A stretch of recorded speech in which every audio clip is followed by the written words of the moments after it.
नमस्कार दोस्तों, जय हिंद, जय भारत। मैं हूं CL Saini, CDRK Saini BEd classes YouTube channel पर आप सभी का हार्दिक स्वागत है, अभिनंदन है। देखिए, हम अध्ययन कर रहे हैं अधिगम के लिए आंकलन, असेसमेंट फॉर लर्निंग।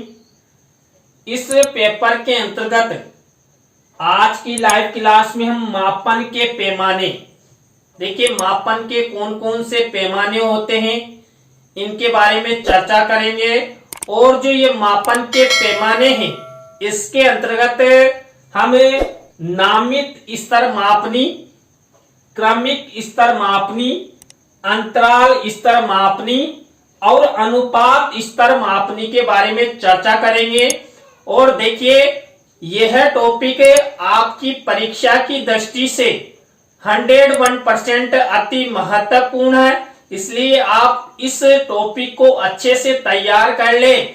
और देखिए, ये टॉपिक आपके लॉन्ग टाइप क्वेश्चंस में आपकी परीक्षा में आता है, इसलिए विशेष रूप से ध्यान रखें। तो आप सब बने रहें हमारे साथ, हमारे YouTube चैनल के साथ। और यदि आप हमारे YouTube चैनल पर पहली बार आए हैं तो हमारे YouTube चैनल को सब्सक्राइब करें और पास ही बने बेल आइकन के बटन को जरूर दबा दें, जिससे हमारे द्वारा जब भी कोई न्यू वीडियो अपलोड की जाती है या लाइव क्लास चलाई जाती है तो उनके नोटिफिकेशन आपको मिल सके और आप अच्छा अधिगम करते हुए अच्छे क्रेडिट आपको प्राप्त हो। देखिए, जो मापन के पैमाने हैं, ये मापन के पैमानों के अंतर्गत हम पहले कुछ बिंदुओं का अध्ययन करते हैं, जिससे आपको ये मापन अच्छी तरह समझ में आ जाएगा। किसी भौतिक राशि का परिणाम संख्याओं में व्यक्त करने को मापन कहा जाता है। यानी कि देखिए, जो भौतिक राशि होती है, इस भौतिक राशि का जो परिणाम, जो उपलब्धि हमें प्राप्त होती है, उसे संख्याओं में व्यक्त करना ही क्या कहलाता है? ये मापन कहलाता है। देखिए, हम किसी भी विषय वस्तु, किसी भी सूचना, किसी भी प्रकार के तथ्यों को जब हम परिणाम के रूप में मापते हैं तो वहां पर जो मापन की क्रिया है, इसके अंतर्गत हम विभिन्न प्रकार के जो मापन है वो प्रयोग में लाते हैं। मापन तुलना करने की एक प्रक्रिया है। देखिए, जो मापन होता है ये मापन तुलना करने की एक प्रक्रिया माना जाता है। दो वस्तुओं में, दो व्यक्तियों में, दो संसाधनों में या दो अचीवमेंट में हम अच्छी तरह तुलना कर सकते हैं। किसके माध्यम से? मापन के माध्यम से।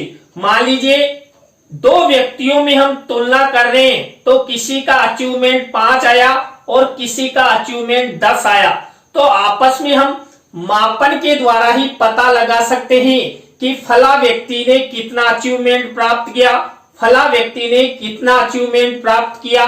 तो दोनों में जो तुलना करने से जो लाभ है वो लाभ ही हमें अधिगम करवाता है और मापन से ही हमें पता लगता है। देखिए, जो शोध विधि तंत्र होता है, इस शोध विधि तंत्र में मापन को वर्गीकृत करने का एक तरीका है, जिसे हम मापन के स्तर का निर्धारण। देखिए, जो शोध विधि तंत्र होता है, इस शोध विधि तंत्र के अंतर्गत जो मापन को वर्गीकृत करते हैं, उस मापन को वर्गीकृत करने का तरीका, जिसे हम मापन के स्तर का निर्धारण कहते हैं। और मापन का स्तर निर्धारण करने से हम दो व्यक्तियों, दो वस्तुओं, दो संसाधनों, दो अचीवमेंट, दो गुणों या अनेक समूहों के बीच में तुलना कर सकते हैं, उनका मापन कर सकते हैं और मापन करके छात्रों को अच्छा अधिगम करवा सकते हैं। तो यहाँ पर शोध विधि तंत्र के अंतर्गत मापन किया जाता है। मापन का वर्गीकरण इस आधार पर कर सकते हैं कि उसमें संख्याओं के कितने गुणों का समावेश किया गया है।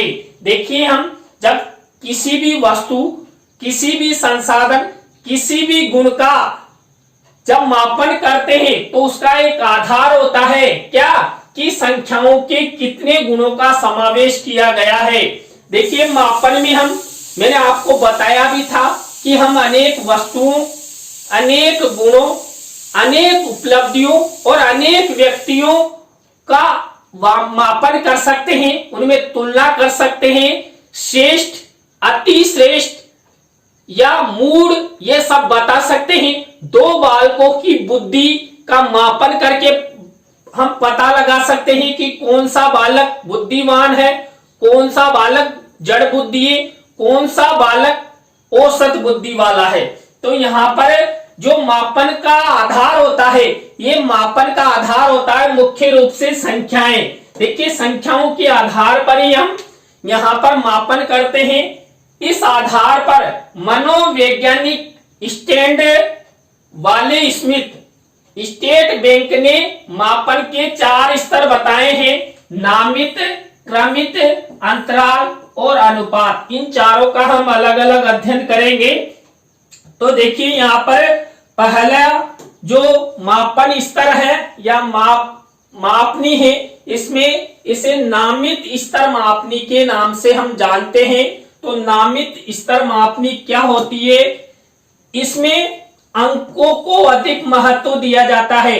देखिए जब हम किसी भी प्रकार का कोई अचीवमेंट प्राप्त करते हैं या व्यक्तियों के बारे में बताते हैं या तुलना करते हैं, तो इस नामित स्तर मापनी में अंकों को अधिक महत्व दिया जाता है, क्योंकि यहाँ पर अंकों के आधार पर वर्गीकरण किया जाता है। इसमें मापन अंकों के आधार पर वर्गीकरण किया जाता है। देखिए अंक निर्धारण किया जाता है, जैसे क्रिकेट खिलाड़ियों की टी शर्ट पर अंकन, पासवर्ड निर्धारण, बैंकों के कोड, मोबाइल नंबर आदि। देखिए जो नामित स्तर मापनी होती है, इस नामित स्तर मापनी के अंतर्गत जो खिलाड़ी होते हैं उनकी टी शर्ट पर नंबर लिखे रहते हैं, आपने देखा होगा।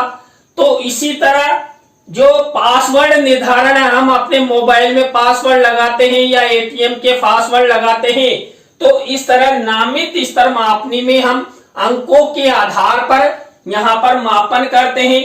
और देखिए आपने देखा होगा बैंकों के भी कोड रहते हैं, आईएफएससी कोड रहते हैं या बैंक नंबर रहते हैं या शाखा नंबर रहते हैं।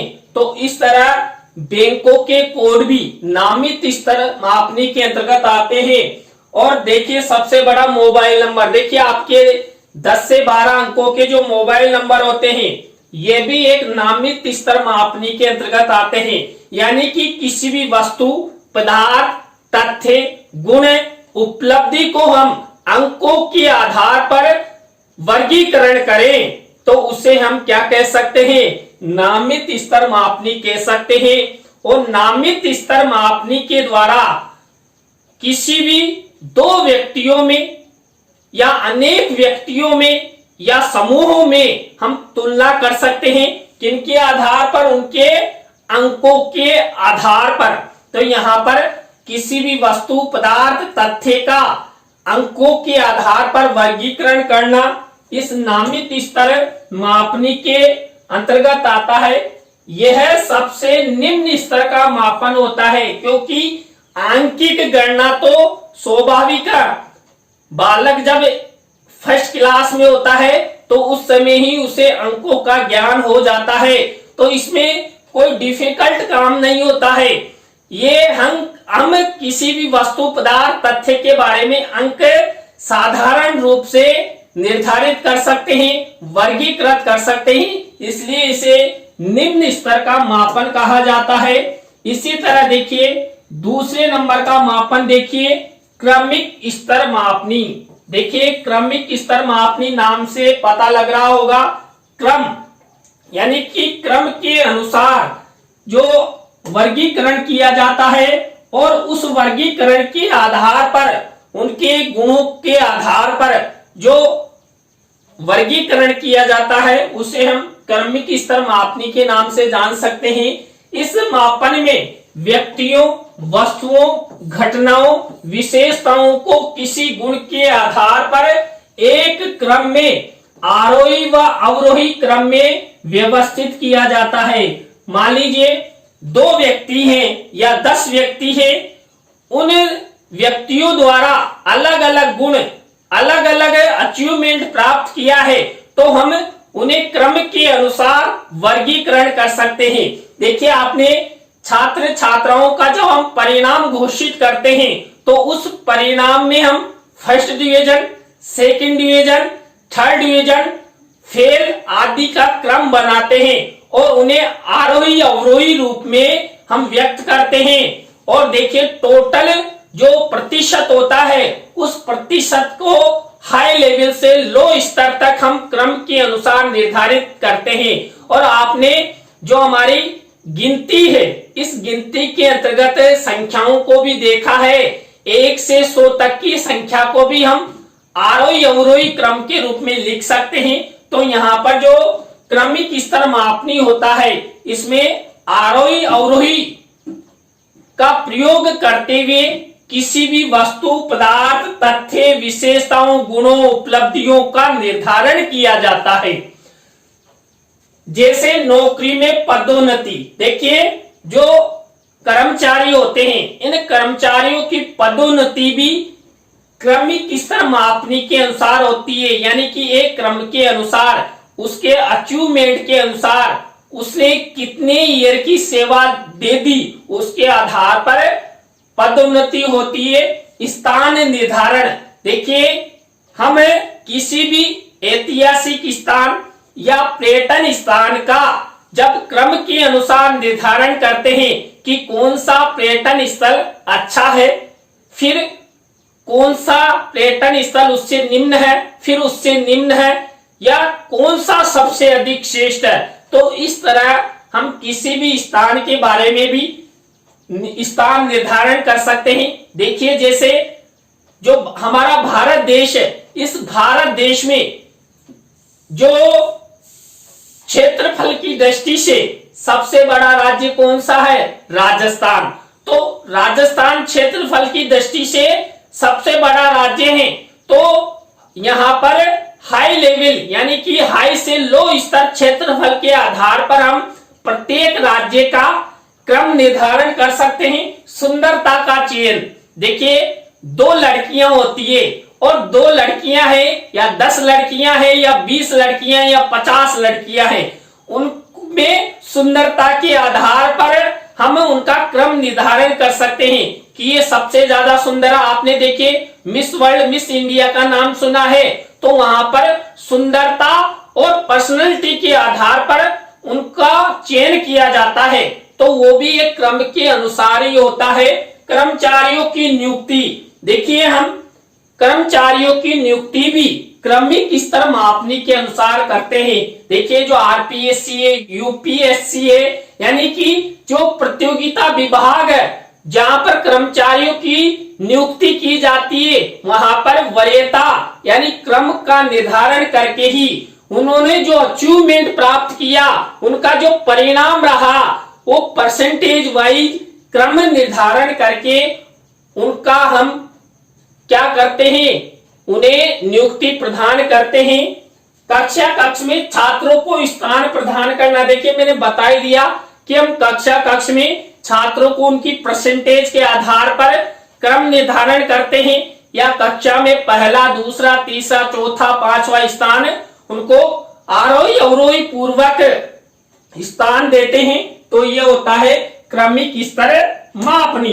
इसी तरह देखिए 3rd नंबर का जो मापन है या मापनी है, अंतराल स्तर मापनी, यानी कि एक स्तर के अनुसार अंतराल होना, उसे हम अंतराल स्तर मापनी कहते हैं। स्तर जो अंतराल स्तर मापनी है, इस मापन में किन्हीं 2 वर्गों व्यक्तियों या वस्तुओं के मध्य अंतराल को अंकों के माध्यम से प्रदर्शित करते हैं कि गुणों के आधार पर, घटनाओं के आधार पर उन्हें अंक प्रदान कर एक निश्चित अंतराल में उनका मापन किया जाता है। और वो मापन अंकों के आधार पर होता है, लेकिन निश्चित अंतराल होता है। प्रत्येक अंतर की दूरी समान होती है। मान लीजिए आप 1 से 5 5 से 10, 10 से 15, 15 से 20। तो इस तरह अंतराल स्तर मापनी में हम निश्चित स्तर निर्धारित करते हैं। देखिए आपने रेखा चित्रों के अंतर्गत ग्राफ बनाया है। ग्राफ में हम 0 लेवल से 5, 5 या 2, 2 या 0 से 5, 5 से 10 इस तरह अंकों का निर्धारण करते हैं। तो अंतराल स्तर मापनी के अंतर्गत क्रमिक मापन की तुलना में यह अधिक शुद्ध होता है। देखिए जो क्रमिक मापन है, ये क्रमिक मापन की तुलना में अधिक शुद्ध और विकसित सूचनाएं प्रदान करता है। कौन सा? अंतराल स्तर मापनी। तो यहाँ पर ये क्रम मापन से अच्छा मापन है। जैसे थर्मामीटर की डिग्री, वर्ष, महीना, सप्ताह, घंटा, मिनट। देखिए आप सभी ये जो उदाहरण देख रहे हैं, इन उदाहरणों में निश्चित अंतराल होता है। देखिए घड़ी होती है, उस घड़ी में भी जो निश्चित घंटे होते हैं, यानी एक अंतर के बाद ही अगला अंक लिखा जाता है। मिनट, सप्ताह, वर्ष, महीने, इन सब के बारे में ये सब अंतराल स्तर मापनी के उदाहरण माने जाते हैं। इसी तरह देखिए नेक्स्ट जो हमारी चौथे नंबर का मापन है अनुपात स्तर मापनी। देखिए अनुपात स्तर मापनी में क्या होता है? मापन की चौथी और उच्चतम स्तर अनुपात स्तर होता है। इस अनुपात स्तर मापनी के अंतर्गत जो अनुपात स्तर पर जो डाटा है, इस डाटा अंतराल स्तर की सभी सुविधाओं के अधिकारी होते हैं। यानी कि देखिए जो अनुपात होता है ये फिक्स होता है और निश्चित अनुपात में हम यहाँ पर मापन करते हैं। इस मापन में व्यक्तियों, घटनाओं, वस्तुओं को निश्चित अनुपात में बांटकर गुणों का मापन किया जाता है। देखिए मान लीजिए कोई अचीवमेंट है, यहाँ पर 100% या 100 अंक है। अब इसे हम 2 व्यक्तियों में बांटना है, तो हम यहाँ पर 50 अनुपात 50 में बांट सकते हैं या 40-60 के अनुपात में बांट सकते हैं। यानी कि निश्चित नहीं है, किसी भी आधार पर हम यहाँ पर किसी भी अचीवमेंट को एक निश्चित अनुपात में 2 व्यक्तियों या 2 से अधिक व्यक्तियों में इसे हम बांट सकते हैं। तो यहाँ पर 2 व्यक्तियों का वजन की तुलना, देखिए हम 2 व्यक्ति होते हैं, उनके वजन की तुलना भी निश्चित अनुपात में कर सकते हैं। मान लीजिए किसी व्यक्ति का जो वजन है वो 60 किलो है, किसी व्यक्ति का वजन 40 किलो है, तो 60-40 का अनुपात हो जाएगा। और ऐसे ही जो छात्र परीक्षा में अंक प्राप्त करते हैं, जो प्रतिशत उन्हें मिलता है, उनको भी हम निश्चित अनुपात में व्यक्त कर सकते हैं। दूध में पानी का अनुपात, आपने दूध बेचने वाले को देखा है, जो दूध में पानी मिलाते हैं तो वहां पर दूध और पानी का कितना अनुपात है, इसका भी हम पता कर लेते हैं। तो दूध और पानी का जो अनुपात है ये भी अनुपात स्तर मापनी के अंतर्गत आता है। तो भैया दूध वाले बच के रहे। अब सभी छात्रों को पता लग गया है कि जो दूध और पानी का अनुपात कितना और कैसे रखना है, इसलिए विशेष ध्यान रखें। तो ये चौथे नंबर का हमारा अनुपात स्तर मापनी है। तो देखिए आज की क्लास में हमने मापन के पैमानों के बारे में अध्ययन किया। आज की क्लास आपको कैसी लगी कमेंट्स में हमें जरूर बताएं। अच्छी लगी हो तो लाइक करें, कमेंट्स करें और शेयर जरूर करें दोस्तों। इसी तरह नए टॉपिक के साथ हम आपसे फिर मिलेंगे CDRK Saini BEd classes YouTube channel पर। जय हिंद, जय भारत, राम राम साहब।